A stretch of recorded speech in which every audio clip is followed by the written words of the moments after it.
This is a very recent, in fact, it's the most recent piece I've ever written since what, 8 months ago. I think it's only 4 days ago. It's a piece which has been inspired by a patch of bush north of Melbourne.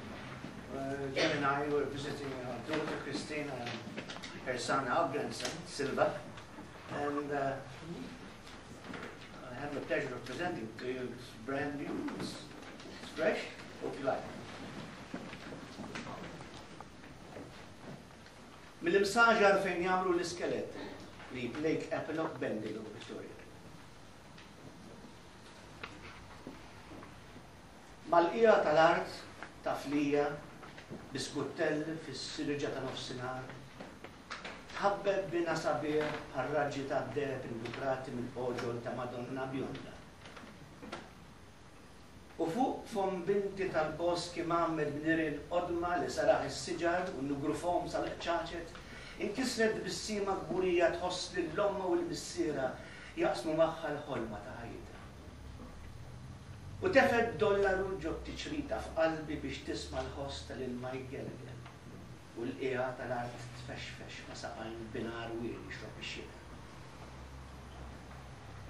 Min mattem tfarfret leqqa ta' ġojjel u meta refa' xwaqs fil-fwar sibthom reqdin ġejjin ibogħod imħadna man-niket.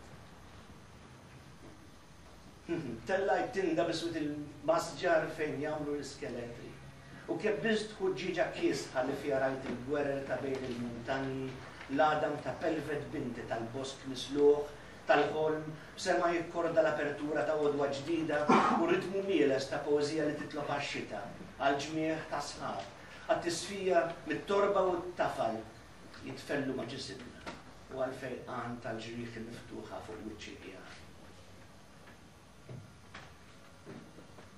Minant il-jum li jizvinta fil-għabex tal-għaxija, jintirtu rivelazzjonijiet sigreti u profondi dwar il-preċiżjoni kombinazzjoni ta' issa.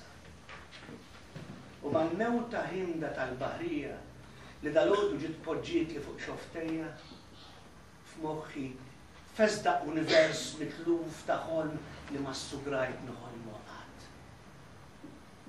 U noħlom ħolm binti u bil-gwerer ta' bejn il-muntanji ta' Adam tal-Vita. U noħlom bid-deb li jsawwar ix-xbieħa ta' bina jilqaxxi ta' fħalm. U noħlom li qed nisma' l-elettroni jvenvlu u t-talb tal-fjuri. U minn dan il-bosk misluħ bin-nirien qodma ta' ħajja ġodda jinsejjer lura qatt lejn fejn se nkun. Minn hawn dritt tad-dar.